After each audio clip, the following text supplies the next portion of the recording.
Okay.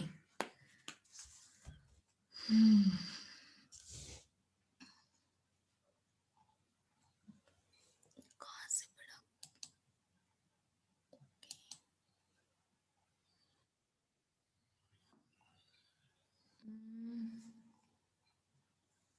से बड़ा। Good morning ma'am. Good morning बेटा, वेरी वेरी गुड मॉर्निंग। ये बड़ा कैसे होगा?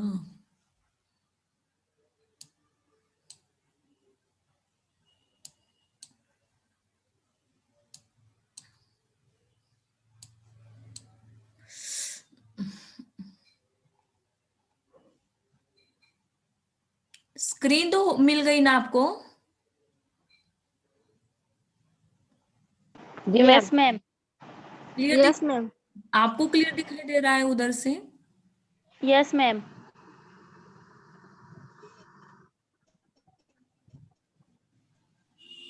मैम ये प्लस पॉइंट से होता है शायद जूम। हाँ लेकिन नहीं हो रहा है ना, ये तो ये इधर जा रहा है, इधर आना चाहिए ऐसा।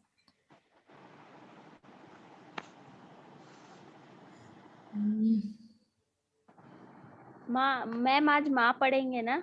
हाँ माँ ही पढ़ेंगे, लेकिन वो हो ही नहीं रहा है ना, यही तो दिक्कत है हमारी। क्या है रे, माँ में पढ़ा क्या आपने? मैम मैंने वो एकांकी का वो जो स्टार्टिंग में परिचय रहता है ना वो पढ़ा था। हम्म। बताओ क्या मैम? हाँ बताओ। ये तब तक हम उसे मैम इधर कैसे लिया जाए ये ढूंढने का प्रयास कर रहे हैं। जो विष्णु प्रभाकर जी है वो माँ कैसी होती है वो बताना चाहते हैं। वो कहते हैं कि माँ तो माँ ही होती है, चाहे वो कोई भी हालत में रहे, लेकिन अपने जो बच्चे होते हैं उनको कभी नफरत नहीं कर सकती वो। हम्म। तो इस माँ कहानी में एक मनीषा या हाँ मनीषा नाम की एक लड़की है जिसकी माँ मतलब वो जब 2 साल की थी जब भी विधवा हो गई थी। फिर उसकी माँ ने 2-3 साल कैसे काटे रो रो के, मतलब एक विधवा थी ना वो। फिर वो सोचती है कि मैं अपनी बेटी को लेके कहीं बाहर चली जाती हूँ, उसकी अच्छी तरक्की वगैरह करूंगी। इतने में वो जाने लगती तो जब शायद उनके ससुर मिल जाते उनको, उनके बाबूजी मतलब उनके ससुर होंगे शायद। वो औरत जो थी उसका नाम कमला था। तो वो उन्हें नहीं जाने देते।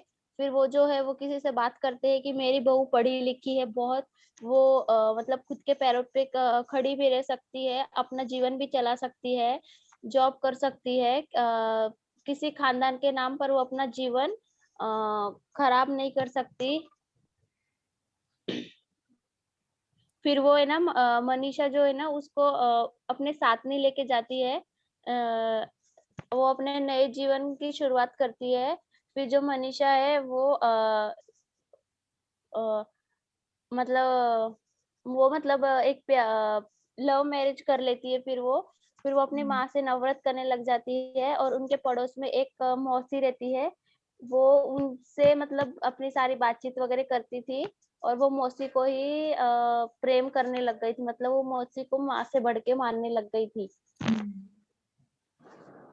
वो मौसी कौन थी? वो मौसी उसकी माँ ही थी। Yes, good. देखिए, आपने तो बता दिया कि आखिरकार क्या है, माँ क्या होती है। चलिए, लेकिन माँ को स्टार्ट करने से पहले विष्णु प्रभाकर जी के व्यक्तित्व को हम आपके सम्मुख रखें कि हो सकता है आप लोगों ने क्वेश्चंस तो बना लिए, और अधिक डीप में क्वेश्चंस बन रहे होंगे आपके, और जिस कारण हम फिर से एक बार आपको बहुत ज्यादा स्ट्रेस में न ले जाते हुए सीधे अपने एकांकिका को स्टार्ट न करते हुए पहले तो इनके जन्म के संदर्भ में, क्योंकि हो सकता है कि इनके जन्म के संदर्भ में भी आपको सवाल किए कर दिए जाए। तो विष्णु प्रभाकर जी का जो जन्म हुआ, उनका जन्म 21 जून, ये दिन बहुत महत्वपूर्ण होता है ना, क्यों?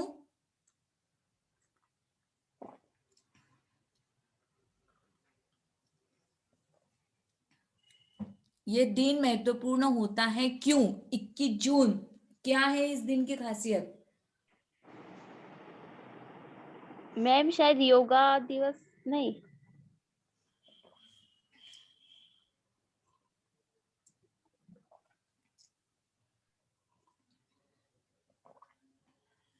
बोलिए।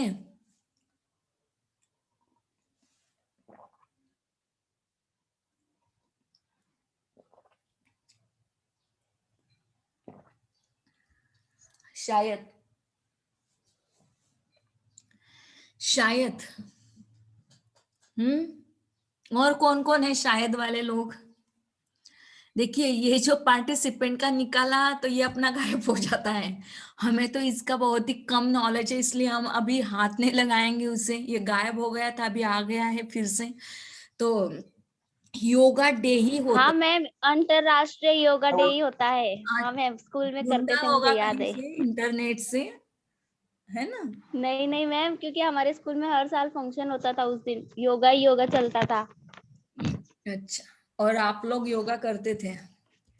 Yes ma'am. चलो, अच्छी बात है। अब योगा नहीं कर रहे हो तो आपकी इच्छा बनती है तो जागृति पाटिल जी से एक दिन समय निकाल कर आपके योगा डे से शुरुआत करवा लेंगे, ताकि यस मैम। आने वाले समय में आपको योगा के महत्व को आप लोग प्रस्थापित कर पाए, आपके माइंड को सेट कर पाए, आपके शरीर को सेटल कर पाए। ये दो चीजें अत्यंत महत्वपूर्ण है।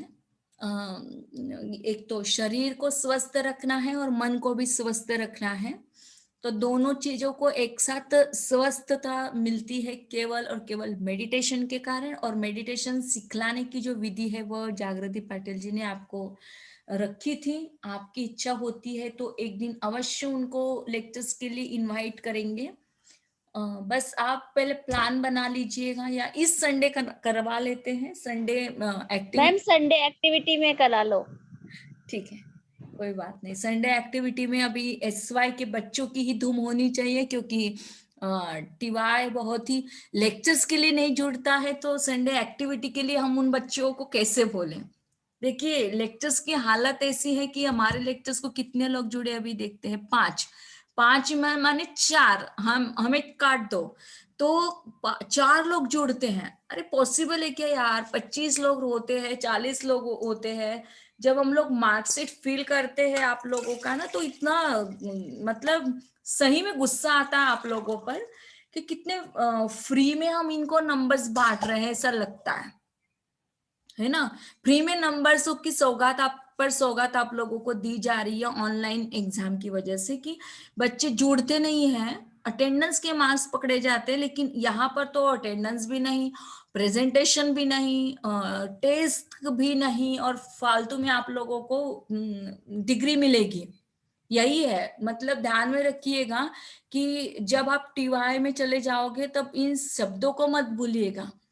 क्योंकि फालतू में इसलिए कि आपको उसके बाद में यदि पूछा जाए कि चलो बताओ व्याकरण क्या है, बताइएगा आपकी हिंदी साहित्य क्या है, भाषा विज्ञान क्या है, तो आप उस समय में बोल नहीं पाओगे। क्यों? क्योंकि आपने तो बस यहाँ से वहां से वहां कॉपी पेस्ट बना बना के आप लोग पास हो चुके हैं। आपकी बात नहीं कर रहे, जनरल एग्जाम्पल देना चाहते हैं हम आपको। तो जुड़ना चाहिए लेक्चर्स को। बच्चे जुड़ते नहीं है, क्यों नहीं जुड़ते हैं, क्या रीजन है? अभी पढ़ना पढ़ाना ये आपके भी समझ में आ गया है, हर टीचर्स की प्रविधि समझ में आ गई है, हमारे ही नहीं बाकी के लेक्चर्स को भी ये बच्चे जुड़ती नहीं है। तो इतनी सारी जो समस्याएं हैं, उस समस्याओं से परिचित आप भी हैं और हम भी हैं, है ना? तो ये नहीं होना चाहिए, किसी भी टीचर्स के साथ ऐसा नहीं होना चाहिए। लेकिन हम आप लोग बहुत अच्छे हैं, आप उत्तरदायित्व भी निभाते हैं, तो आपकी इच्छा होती है तो हम संडे एक्टिविटी में जरूर उस बच्ची के लेक्चर्स को रखेंगे, जिस कारण वो 21 जून के महत्व को आपके सामने रख पाएगी। Okay, let us go now. तो विष्णु प्रभाकर जी का जो जन्म हुआ वह 21 जून 1912 को गांव मीरनपुर मुजफ्फरनगर उत्तर प्रदेश में हुआ। बहुत ही बारीक शब्दावली है। आपको आपकी आंखें अच्छी हैं, तो ऐनक वगैरह नहीं लगी होगी तो आपको दिखाई दे रहे होंगे। यदि हम फुल साइज कर लेते हैं तो इधर का हिस्सा ठीक है, जब इधर का पॉइंट चलेगा ना तब अपन उसे छोटा कर लेंगे वापिस। तो और बड़ा करते हैं। हाँ, अब क्लियर दिखाई दे रहा है आपको? Yes ma'am. हाँ, तो विष्णु प्रभाकर जी का जन्म 21 जून 1912 को गांव मीरनपुर मुजफ्फरनगर उत्तर प्रदेश में हुआ। उनकी आरंभिक शिक्षा मीरापुर में हुई और बाद में भी अपने मामा के घर हिसार चले गए। अब प्रांत तब पंजाब प्रांत का वह हिस्सा था। आपको सवाल कहाँ पर पूछे जा सकते हैं? विष्णु प्रभाकर जी का जन्म कब हुआ, कहाँ हुआ, और मुजफ्फरनगर कहाँ था, उनकी आरंभिक शिक्षा कहाँ हुई, और उसके बाद में वो अपने मामा के घर चले गए। तो मामा के घर किस गांव में रहते थे, किस प्रांत का वह हिस्सा था? देखिए कितने सवाल हुए, 2 वाक्य पर कितने सवाल किए हमने, बताओ? 8-10। यस। तो 2 वाक्यों पर, 2 या 3 वाक्यों पर हमने 10 सवाल किए। पूरे एकांकी पर कितने सवाल हो सकते हैं डिपेंड करेगा आपकी सेंसिटिविटी पर। घर की माली हालत ठीक न होने के कारण वो चलते आगे की पढ़ाई ठीक से न कर पाए। गृहस्थी चलाने के लिए उन्हें सरकारी नौकरी करनी पड़ी। मतलब घर की जो हालत है, आर्थिक परिस्थिति उनकी बहुत अच्छी नहीं थी। चतुर्वर्गीय कर्मचारी के तौर पर काम करते समय उन्हें प्रति माह 18 रुपए मिलते थे। लेकिन मेधावी और लगनशील विष्णु ने पढ़ाई जारी रखी और हिंदी में प्रभाकर और हिंदी भूषण की उपाधि के साथ संस्कृत में प्रज्ञा और अंग्रेजी में बीए की डिग्री प्राप्त की। देखिएगा कि अब कई लड़कियां या कई लड़के ऐसे होते हैं कि जो माता पिता की इच्छा की अनुरूप फैकल्टीज में चले जाते हैं। उनकी इच्छा होती है कि हम ये करें वो करें, लेकिन पिता माता कहती है कि नहीं बेटा आप इसी में करो, ये इसी में आपका हो जाएगा। कई बच्चे होते हैं कि अपने आप को बहुत अच्छा दृष्टिगोचर रखते हैं और अपने हिसाब से वो लाइन चुनते हैं। कई लड़कियां ऐसी होती है कि मेरे सहेली ने लिया इसलिए मुझे लेना था। मतलब ये जो बातें होती है, ये बातें आपकी परिस्थिति पर आधारित होनी चाहिए, लेकिन हम परिस्थिति को देखते नहीं है। बस उस मेरी सहेली ने की इसलिए मुझे करना है, और बाद में पछतावा करते हैं। तो इस प्रकार का उत्तरदायित्व हमारे विष्णु प्रभाकर जी के साथ नहीं था। क्यों? क्योंकि उनके घर की हालत ठीक नहीं थी। वो घर की हालत को संभलते संभलते, उनकी गृहस्थी को चलाते हुए उनको नौकरी करनी पड़ी। वो उनकी पढ़ाई ठीक ठाक ढंग से न हो पाई, लेकिन चतुर्थ वर्गीय कर्मचारी होने के बावजूद भी, मतलब फर्स्ट कैटेगरी होते हैं ना, first class, second class, third class, ये जो मतलब हम कहें कि नौकरी जब करते हैं तो कर्मचारियों में यह आती है श्रेणी के रूप में।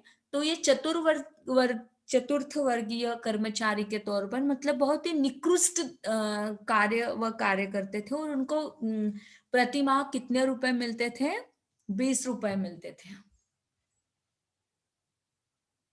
18 रुपए। 18 रुपए। हाँ, अच्छा लगा आप लोग यहीं पर हैं। किसी पर भी भरोसा मत कीजिए, और हम पर तो बिल्कुल नहीं, फंसाने वाले हैं हम आपको, ध्यान में रखिएगा।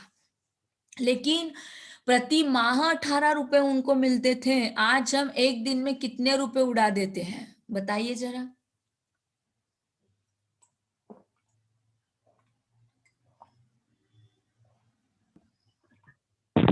नहीं उड़ाते मैम।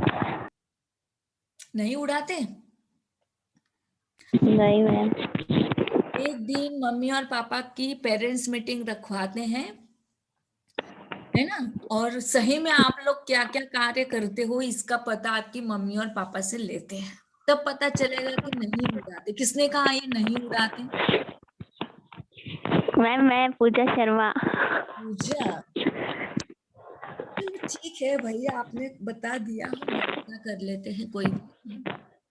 तो प्रतिमा मैम 18 अभी तो रुपए। वैसे भी हाँ, 1 साल से कोई उड़ा ही नहीं रहा होगा, कोरोना चल रहा है।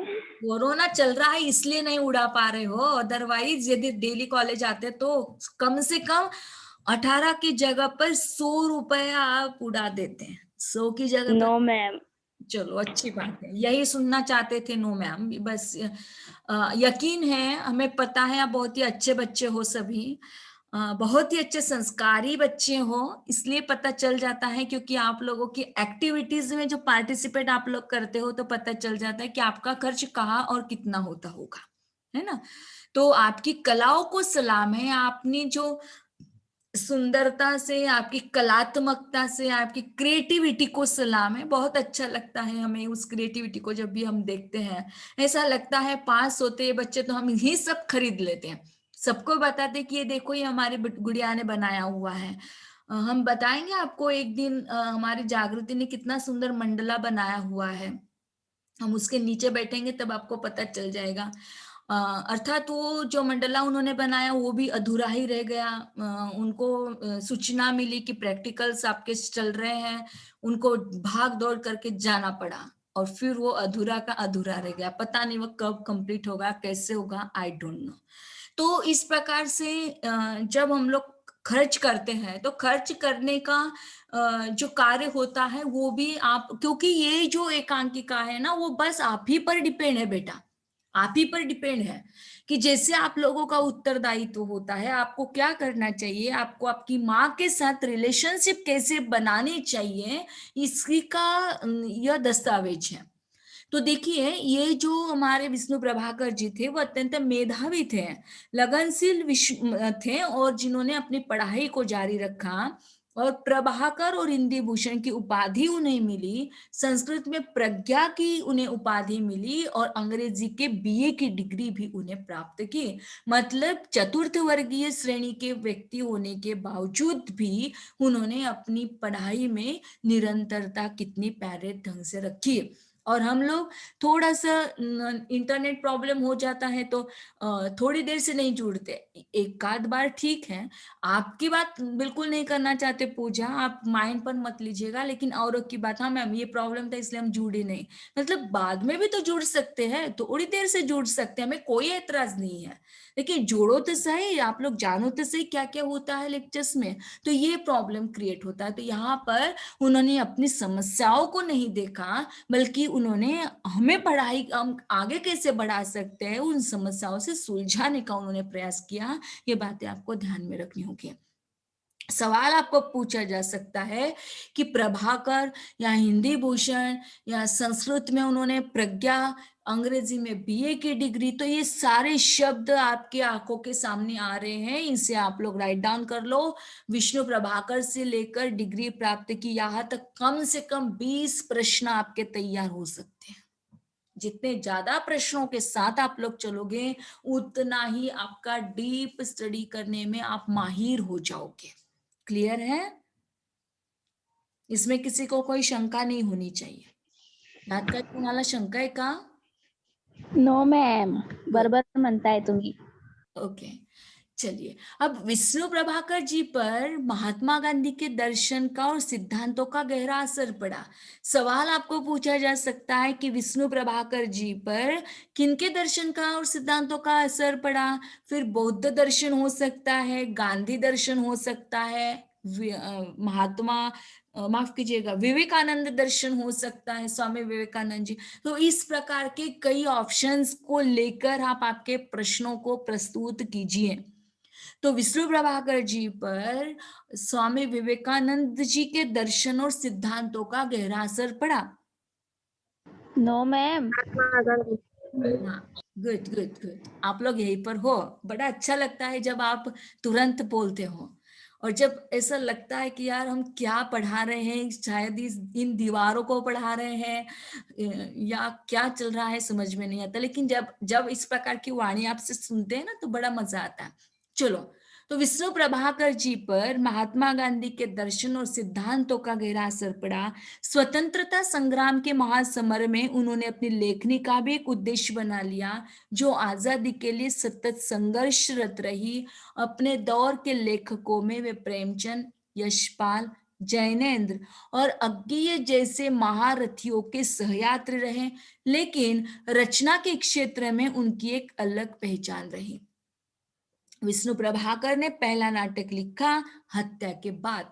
हिसार में नाटक मंडली में भी उन्होंने काम किया और बाद के दिनों में लेखन को ही अपनी जीविका बना लिया। मतलब देखिएगा कि उन दिनों में अभी की बात अलग है, लेकिन उन दिनों में जब कोई राइटर लिखता था तो लिखने के पश्चात जब उसके बुक्स को पब्लिश कर दिया जाता था तो पब्लिकेशंस के उन्हें पैसे भी मिलते थे। लेकिन जैसे जैसे उन्होंने नाटकों में काम करना शुरू किया या उनकी लेखन शैली को हम लोगों ने देखा तो कई प्रकार के जीविका आजीविका उनकी रही, जिसमें आजादी के पश्चात वो नई दिल्ली आ गए, जैसे स्वतंत्रता हमें मिली, और फिर सितंबर 1955 में आकाशवाणी में नाट्य निर्देशक के तौर पर वह नियुक्त हो गए, जहां उन्होंने 1957 तक काम किया। वर्ष 2005 में वे तब सुर्खियों में आए जब राष्ट्रपति भवन में कथित दुर्व्यवहार के विरोध स्वरूप उन्होंने पद्म भूषण की उपाधि लौटाने की घोषणा कर दी। मतलब जब उन्हें पद्म भूषण की उपाधि से उपाधित कर दिया गया, कब? 1957 में। और कहाँ? हाँ माफ कीजिएगा, वर्ष 2005 में वो सुर्खियों में आ गए, मतलब सबके सामने आ गए जब राष्ट्रपति भवन में कुछ दुर्व्यवहार हुआ उनके साथ, तो उस दुर्व्यवहार के विरोध स्वरूप उन्होंने पद्म भूषण की उपाधि लौटा देने का प्रयास किया। और उनका आरंभिक नाम विष्णु दयाल था। आपको याद दिला दे कि इस पर आपको सवाल पूछा जा सकता है कि विष्णु प्रभाकर जी का आरंभिक नाम क्या था। उनका आरंभिक नाम विष्णु दयाल था। एक संपादक ने उन्हें प्रभाकर उपनाम रखने की सलाह दी। विष्णु प्रभाकर जी ने अपनी लेखनी से हिंदी साहित्य को समृद्ध किया। सवाल आपको ऐसा भी पूछा जा सकता है कि प्रभाकर यह उपनाम रखने की सलाह विष्णु जी को किसने दी? तो केवल संपादक यह आ सकता है, उनका मित्र यह आ सकता है, उनके पिता यह आ सकता है। आपको ध्यान देकर सुनने की बात है कि यह एक संपादक ने उन्हें सलाह दी और सलाह के बाद उन्होंने अपनी साहित्य विधाओं में अपनी लेखनी चलाई। जैसे 1931 में हिंदी मिलाप में पहली कहानी दिवाली के दिन छपने के साथ ही उनके लेखन का जो सिलसिला शुरू हुआ वह 8 दशकों तक निरंतर जारी रहा। शरत चंद्र चट्टोपाध्याय, इन्हें जरूर पढ़िएगा। शरत चंद्र की हर जो भी कहानी होगी, नाटक होगा, जीवनी होगी, या ऐसा साहित्य है उनका कि बहुत प्रचुर मात्रा में। लेकिन शरत चंद्र जी को पढ़िए, बस जो जैसे भी पढ़ना है, लेकिन शरत चंद्र जी को पढ़िएगा। तो शरत चंद्र चट्टोपाध्याय की जीवनी आवारा मसीहा छपी तो साहित्य में विष्णु जी की धूम मच गई। कहानी, उपन्यास, नाटक, एकांकी, संस्मरण, बाल साहित्य, सभी विधाओं में प्रचुर साहित्य लिखने के बावजूद आवारा मसीहा उनकी पहचान का पर्याय बन गए। बाद में अर्धनारीश्वर पर उन्हें बेशक साहित्य अकादमी पुरस्कार मिला हो, किंतु आवारा मसीहा ने साहित्य में उनका मुकाम अलग ही रख दिया। देखिए किस प्रकार से उन्होंने अपनी रचनाओं का निर्माण किया और रचनाओं के निर्माण के पीछे उनका मूल प्रयोजन क्या था। अब इनकी मूल कृतियों की यदि बात करते हैं तो अब ये कैसे होगा, इधर करना है हमें। मैम हम मम्मी दिख रहा है, आप पढ़ा दीजिए। Okay okay, good good good. तो इनकी जो हमें दिख रहा है ना, हमें बुक में से पढ़कर बताना होगा। इनकी प्रमुख कृतियां यदि देखते हैं, उपन्यासों की यदि बात करते हैं, ढलती रात, स्वप्नमयी, अर्धनारीश्वर, क्षमादान, दो मित्र, पाप का घड़ा और होरी, इस प्रकार के उपन्यास विष्णु प्रभाकर जी ने लिखे। नाटक की यदि बात करते हैं, हत्या के बाद, नव प्रभात, डॉक्टर, प्रकाश और परछाइयां, 12 एकांकी, अशोक, अब और नहीं, टूटते परिवेश। कहानी संग्रह की यदि बात करते हैं, संघर्ष के बाद, धरती अब भी घूम रही है, मेरा वतन, खिलौने, आदि और अंत। आत्मकथा की यदि बात करते हैं, पंखहीन नाम से उनकी आत्मकथा 3 भागों में जो प्रकाशित हो चुकी है, जूनी, आवारा मसीहा, यात्रा वृत्तांत, ज्योतिपुंज हिमालय, जमुना गंगा के नहर में। देखिएगा, इन सब कृतियों को देने का प्रयास इसलिए भी किया है कि आपको ऐसा सवाल पूछा जा सकता, ऐसे भी सवाल आप लोग तैयार करके रखिएगा। ढलती रात, हत्या के बाद, संघर्ष के बाद, पंखहीन, इन कृतियों में उपन्यास कौन सा है? फिर से एक बार सुनिएगा। ढलती रात, हत्या के बाद, संघर्ष के बाद और पंखहीन, इन कृतियों में उपन्यास कौन सा है, या इन कृतियों में नाटक विधा कौन सी है? ठीक है, तो सवाल जैसे पूछा जाएगा उस हिसाब से उसके ऑप्शंस आप लोगों को बताए हैं हमने, तो ऑप्शंस आपके सामने है, क्लियर है। तो हत्या के बाद या नाटक विधा पूछी जाती है तो नाटक विधा आपके सामने हो, उपन्यास विधा है होए तो उपन्यास विधा आपके सामने है, कहानी पूछी जाती है तो संघर्ष के बाद एक कहानी है, आत्मकथा पूछी जाती है तो पंख ही नहीं, यह आत्मकथा है। जैसे सवाल पूछा जाए वैसे आपको आंसर करना होगा, और ऐसे ही बहुत ज्यादा कंफ्यूजन वाले सवाल आपको उस समय पर पूछे जाते हैं जिनका जिक्र हम लोग पूरे साल भर करते हैं, और तब आप लोगों की हालत ऐसी होती कि मैडम ने तो हमें ये बताया ही नहीं, ये तो सवाल आया ही नहीं, और ये तो उन्हें पढ़ा ही नहीं, जबकि सारी चीजें आपकी बुक में से ही ली जाती है। ध्यान में रखिएगा कि टेक्स्ट बुक के अलावा कोई भी एग्जामिनर को इतना हक नहीं है कि वो दूसरे कोई प्रश्न निकाले। सिलेबस है, सिलेबस के आधार पर आपको टेक्स्ट बुक दिए गए और उस टेक्स्ट बुक में से ही प्रश्न आपको पूछे जाएंगे। इसलिए हम बार बार आपको सचेत करवाते हैं, किसी पर भी भरोसा मत कीजिए, only on your text book, original text book, उस पर आप आपका यकीन कीजिए। ठीक है, और आपके पास तो आपके टेक्स्ट बुक ऑलरेडी पहुंचा दी है, इसमें कोई शासन का है ही नहीं। तो इन्हें सम्मान भी मिले। अब देखिएगा कि इनके सम्मान कैसे हैं।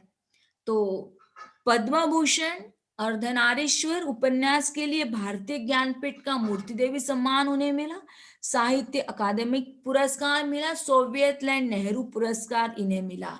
आपको सवालों की बौछार इस पर ज्यादा होगी क्योंकि सम्मान हर किसी को नहीं मिलते हैं, और जिन लोगों को मिलते हैं उन्होंने विशेष तौर पर कोई कार्य किया होता है तो ही सम्मान उन्हें मिलते हैं, है ना। तो पद्म भूषण, अर्धनारीश्वर, यह दो उपन्यास के लिए भारतीय ज्ञानपीठ का मूर्ति देवी सम्मान और साहित्य अकादमी पुरस्कार उन्हें पुरस्कृत किया गया। अब देखिए उनका निधन, आपको सवाल इस पर भी पूछा जा सकता है कि विष्णु प्रभाकर जी परलोक में कब सिधारे।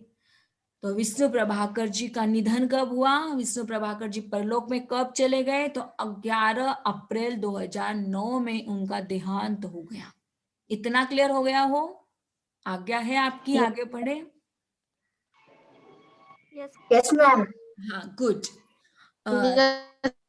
मैम देखिए, अब इस एकांकिका के बारे में तो हमारी आपकी जो सहेली है, अ, हमारी प्यारी छात्रा जो है पूजा जी ने बहुत सुंदरता से बता दिया। कब से चल रहा है उसके माइंड में कि मैडम माँ को लो, माँ को लो, शायद ही वो ज्यादा प्यार अपनी माँ से करती है, इसलिए उन्हें माँ यह एकांकिका बड़ी अच्छी लगी। माँ, यह जो शब्द है, मानव की जुबा से सबसे पहला शब्द यदि कोई निकलता हो तो वो माँ होता है, कोई भी, दुनिया भर की माँ।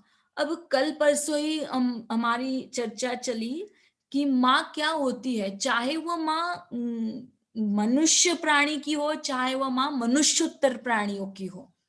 मनुष्योत्तर प्राणियों की माँ हम इसलिए भी आपको एक छोटा सा एग्जाम्पल देना चाहते हैं कि हमारे साइट पर छोटे छोटे डॉगीज के अभी पपीज आ गए हैं, डॉगी भी है पपीज भी है, तो दोनों को जब डाल दिया जाता है कोई रोटी, और जब उनकी माँ को दिया जाता है और माँ के पास यदि कोई छोटा पपी आ जाता है और वो खाता है तो माँ भूखी रह जाती है।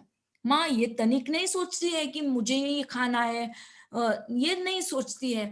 मतलब देखिएगा कि कितनी सेंसिटिव होती है माँ का दिल, माँ का हृदय क्या होता है, यह माँ ही जानती है। जब माँ बन जाओगी तब आपको शायद उस समय में हमारी याद आएगी, पता नहीं आप याद भी करोगी या भूल भी जाओगे, आई डोंट नो। लेकिन अभी तो आपका उत्तरदायित्व तो एक बेटी का होना चाहिए, और इस एकांकिका में एक बेटी भी है और माँ भी है।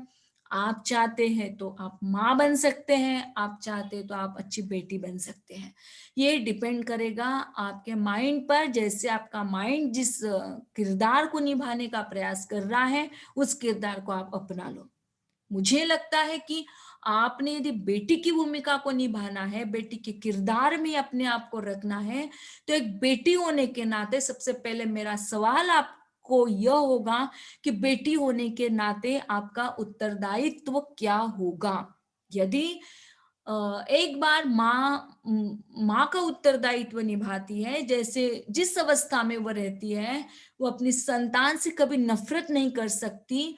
जब मनुष्य, मतलब हमारे एकांकिका की जो नायिका है, ध्यान में रखिएगा आप लोग बोलते समय कहानी कहानी का जो प्रारूप लेकर लेते हो, उच्चारण प्रक्रिया में आपकी कहानी ज्यादा होती है। तो कहानी नहीं होनी चाहिए। ये एकांकिकाओं का पाठ है, पूरा एकांकियों का संग्रह है, तो इन संग्रह में केवल एकांकी हो, यह बात ध्यान में रखो। तो जब मनीषी मात्र 2 साल की होती है, उसके पिता का देहांत हो जाता है, और मनीषी की जो माँ है कमला जिसका नाम है, आप क्या करना है आपको, फिर से एक बार बताना चाहेंगे कि पहली एकांकिका हमारी हो गई है। पहली एकांकी में कौन कौन से एकांकिकार के नाम, और उसके बाद एकांकी में आने वाले पात्र। एक बुक ही बना लो, आप टेक्स्ट नोटबुक ही बना लो, और उसमें लिखते चले जाओ कौन कौन से कैरेक्टर आने वाले हैं। हाँ, मैडम ने ये कैरेक्टर्स बताए, मैडम ने वो कैरेक्टर्स बताए। तो जैसे जैसे कैरेक्टर्स आपके साथ आगे बढ़ते चले जाएंगे, वैसे आपको याद दिलाते चले जाएंगे कि हाँ इसमें ये है, इसमें ये है। कई बार ऐसा होता है कि एकांकिका की कथा वस्तु याद आती है, समस्याएं याद आ जाती है कि उस कथा एकांकिका में क्या दिया है, लेकिन उसके कैरेक्टर्स ही याद नहीं आते। होता है ऐसा, बहुत ज्यादा जब पढ़ते हैं ना, तो ये सारी मुसीबतें आती है। तो मनुष्य है, जो मनुष्य बेटी की भूमिका को निभाना चाहती है, उसके पिता तो ऑलरेडी डेथ हो चुके हैं। मनीषी की माँ है जिसका नाम कमला है, जो भरी जवानी में विधवा हो जाती है। 2 साल वह रो रो कर काटती है, और एक जो कष्ट होता है, वो कष्ट केवल विधवा ही समझ सकती है, ऐसा उसका कहना है। और समाज की गिद्ध नजरों से बचने के लिए, समाज की जो गिद्ध नजरें होती है उससे बचने के लिए वह अपनी अबोध बच्ची मनीषा के साथ वो दूसरे किसी जगह निकल जाना चाहते, ताकि वो अपने बच्चे की ढंग से परवरिश कर सके। लेकिन मनीषी को उसके बाबा जी कमला के साथ जाने नहीं देते। मतलब देखिएगा कि किस प्रकार की वास्तविकता के साथ हमारा समाज आज चल रहा है, कि आज जिस समाज को हम सामने लेते हैं कि ये समाज ऐसा है, समाज के कारण ही हम लोग जीवित हैं, तो ठीक है, एक जगह पर ठीक है। लेकिन क्या हमने कभी अपने परिवेश में इस प्रकार की महिलाओं को देखा है? और देखा है तो क्या हम इस प्रकार की महिलाओं को आत्मसात कर पाते हैं? क्या इस प्रकार की गिद्ध भरी नजरों से जब कोई पुरुष ऐसी महिलाओं को देखता है, तो क्या हम उस पुरुष का पर्दाफाश कर सकते हैं? ये सारे प्रश्नों का जवाब न तो आपके पास है, न तो हमारे पास है। और इस प्रकार का उत्तरदायित्व, इस प्रकार की भूमिका, इस प्रकार का किरदार निभाना चाहती है हमारी कमला। कौन बनना पसंद करोगे, कमला या मनीषी? 2 किरदार हैं, अम,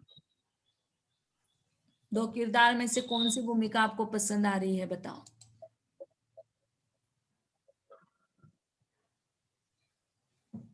इतनी देर नहीं होनी चाहिए, इतनी देर लगनी भी नहीं चाहिए।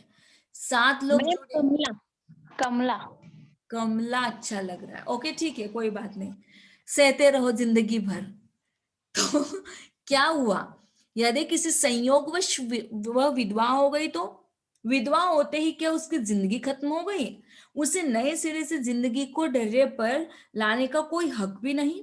अभी तो वह जवान है, पढ़ी लिखी है, अपना जीवन चलाने के लिए वो कोई जॉब भी तो कर सकती है। तो फिर किसी खानदान के नाम पर वो अपना जीवन क्यों होम करे? और फिर मनीषी को अपने साथ न ले जाकर वह नई जगह के लिए चल देती हैं।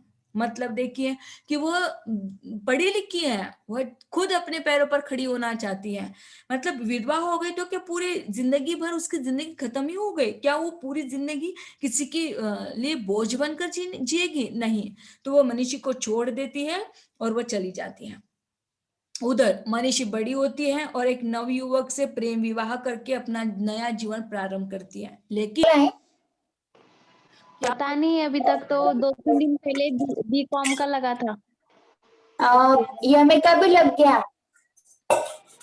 अपना भी लग जाएगा 1-2 दिन में, पता नहीं। ये बीच में क्या चर्चा चल रही है आप लोगों की? मैम आप लेफ्ट हो गए थे ना, इसके लिए हम डिस्कशन कर रहे थे। अच्छा, हम ऐसे कैसे लेफ्ट हो गए थे बीच में ही? हाँ मैम।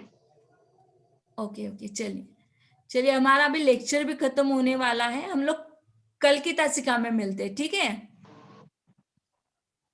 जी मैम।